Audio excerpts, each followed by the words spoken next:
Bonjour à tous et bonjour à toutes, bienvenue dans votre flash d'information sur Malik Ounafouni Web TV.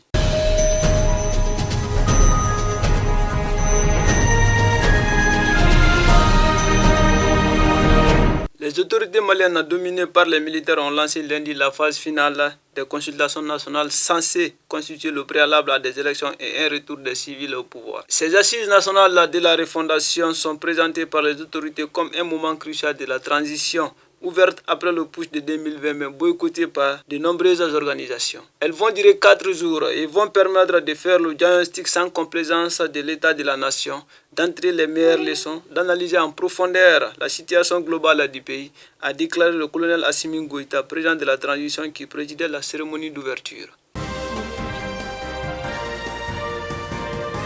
Malgré les critiques occidentales, la Russie va poursuivre son soutien armé au Mali. Au lendemain d'un démenti de Bamako concernant la présence de mercenaires russes sur le territoire malien, un haut responsable de la diplomatie russe a affirmé lundi que la Russie continuerait de fournir une aide militarisée au Mali via des filières étatiques. Les assaillants ont passé plus de 2 heures dans la ville de Diré. Ils ont campé dans le quartier barricadé sur la route qui mène vers Tonka. Ils ont brûlé les locaux de la gendarmerie et de la police. Après leur départ, la population est sortie pour éteindre le feu dans les locaux de la police et de la gendarmerie. Les forces vives de Diré ont demandé l'installation d'une base militaire dans leur ville il y a 2 ans. Diré se trouve à 35 km de Goundam où se trouve une base militaire. Le constat à Bamako de la pratique du plus vieux métier du monde est écœurant. Autrefois dominé par des femmes venues des pays de la sous-région, de nos jours, nombreuses sont des jeunes filles et certaines femmes en foyer maliennes qui se glissent malheureusement dans le secteur. À Bamako et à l'instar des autres régions du Mali, la prostitution des jeunes filles maliennes devient de plus en plus une pratique courante.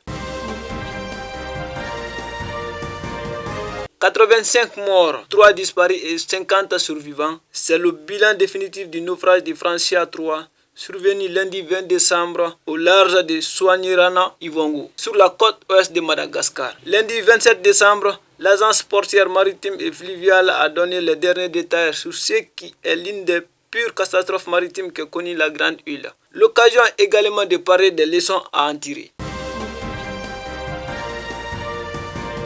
Cardi B vient peut-être de remporter le prix du meilleur cadeau de l'année après avoir offert à Offset pas moins de 2 millions de dollars pour ses 30 ans. Au fil des années, le couple s'est fait connaître en échangeant des cadeaux plus extravagants les uns que les autres, notamment des voitures de luxe et une bague en diamant inspirée de Titanic.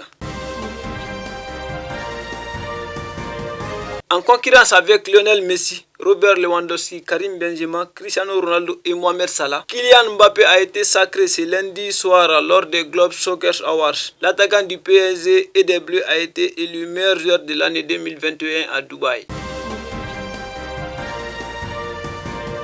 Mesdames et messieurs, c'était tout pour ce flash d'information de ce mardi 28 décembre 2021.